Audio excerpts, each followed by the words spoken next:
Welcome back to the baseline. And it's Monday, so you know what that means. Our weekly recap here.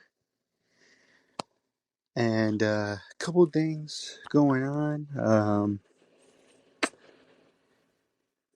that happened this past week. So we're going to go over it.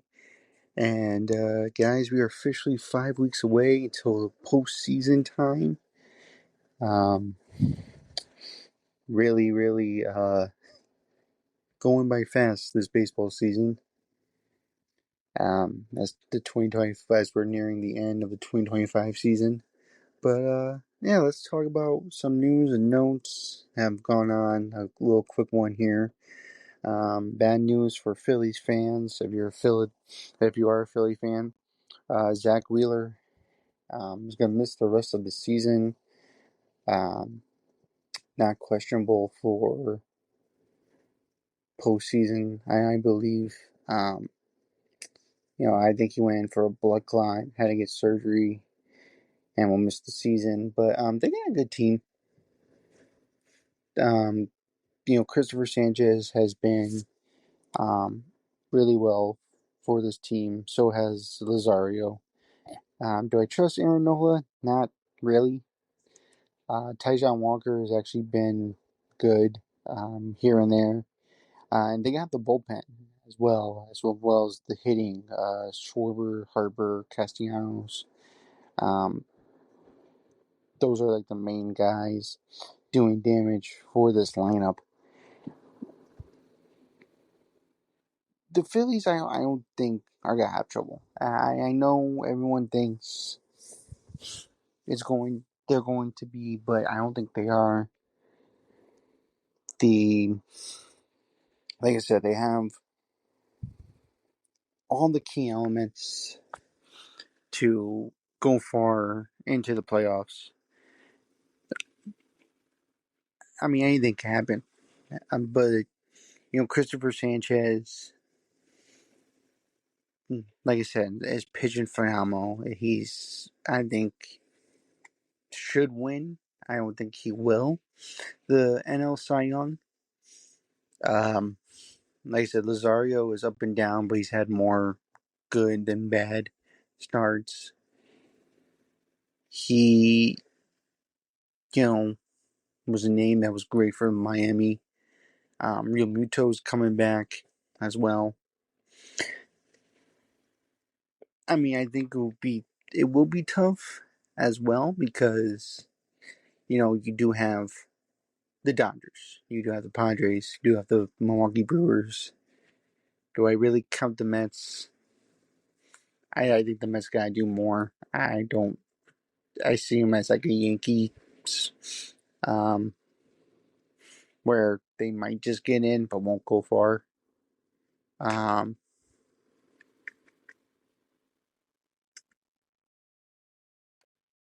so yeah, we could see um, where that happens. I mean, yeah, it sucks that Wheeler is out again, but I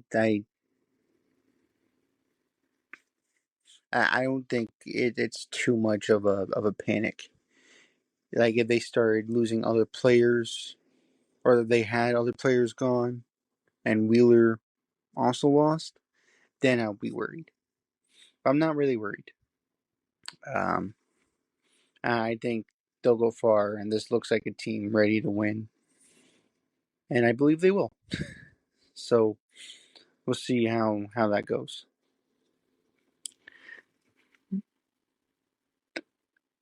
The Dodgers and Padres played each other again. I know I talked about this last week, but this week they did play each other again. Padres actually did take 2 out of 3, so they are tied again. I know the Dodgers do play the Reds today.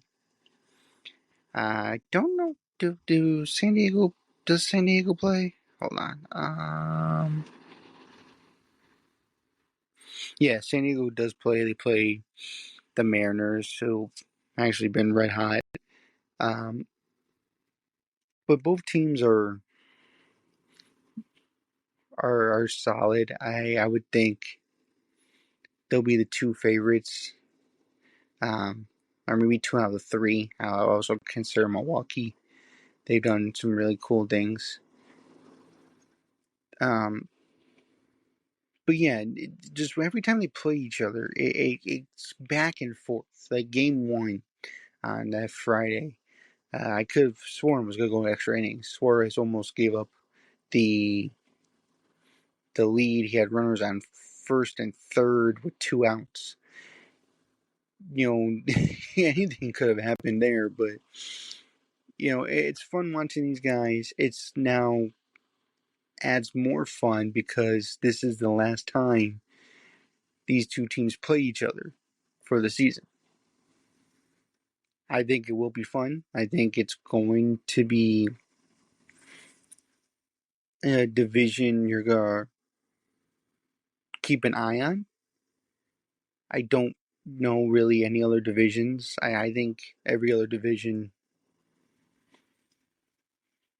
is kind of set. Maybe the AL East.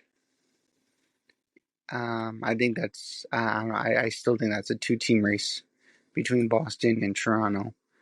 Boston's. I think like the next month we have of the season, they play teams under 500, so they have an easy schedule. I know the Yankees play Washington, but they also play Detroit. They also play Houston. They play Toronto. I know they play the White Sox and Baltimore, but those three teams have three teams. It's gonna be hard. It's gonna be up and down with the Yankees, but I think the NL West is gonna be the most fun to watch. Like I said, with those two teams, both were dominant. Everyone plays well. Everyone is fired up. That's what you want to see, honestly. And it does remind me, both of them, old school. I mean, yes, they also rely on analytics, but they also do judgment. I've said it before, Dave Roberts, will talk about a problem. He's not afraid to dodge it. I think, last week in Colorado, they were all going on with Teoscar Hernandez and if Mookie Betts should be back and Teoscar shouldn't play the outfield. I mean, he didn't dodge the question. He just said, right now we are comfortable with him. And,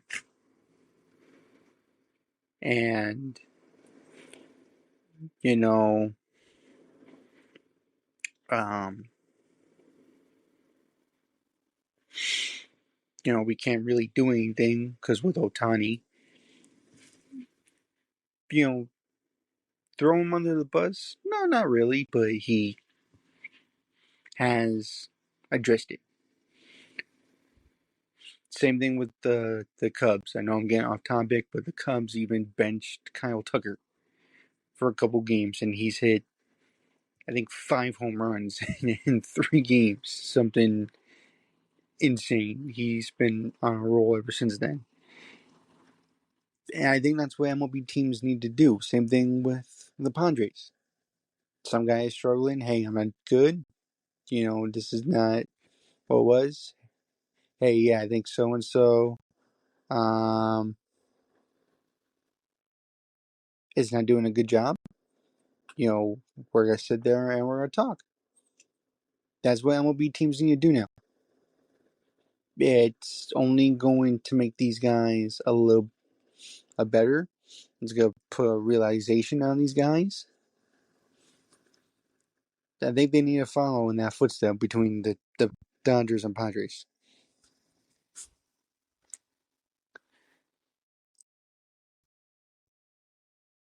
Another thing that will be announced that I think will be in effect until next year.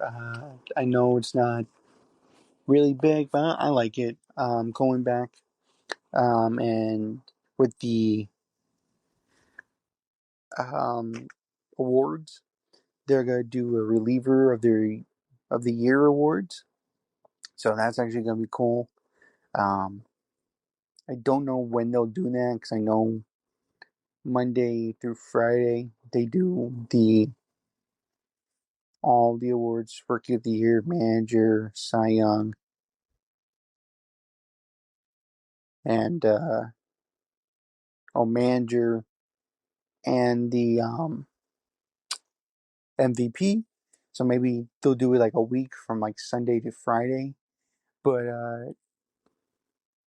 I know it doesn't sound fun and cool, but I like that because you know now a reliever could finally win something. Last couple years we really haven't seen relievers being a Cy Young, and they've had so many great years.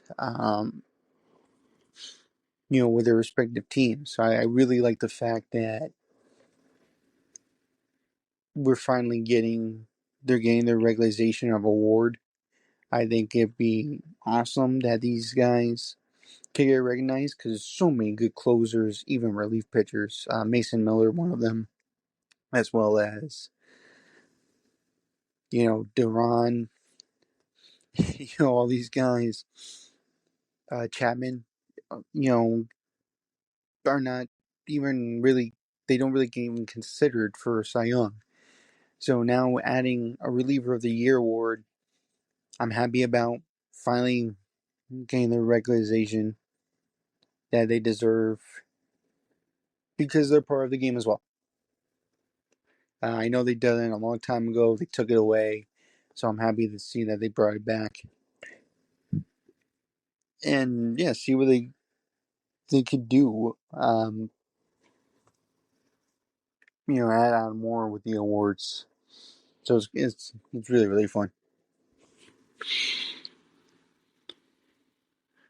All right, well that's gonna do it for this one. And once again, thank you guys so much for tuning in. I do appreciate it. If you like what you hear, please subscribe. Also, leave a comment. I'd like to talk to you guys. Get your opinions on stuff. Once again, doesn't even have to be related to the video. Just whatever comes to your mind. But for that, and I will sign off. Oh, also Friday, look out for part 2 of our top 10 teams. That was a lot of fun doing over with Craig and Al, and even the next one's gonna be a lot more fun with baseball movies. Now that um, gives us an excuse to watch the movies again. But yeah, we'll definitely do that in a week or two, and yeah, so look out for those. And I'm gonna sign off, and I will see you all in the next one.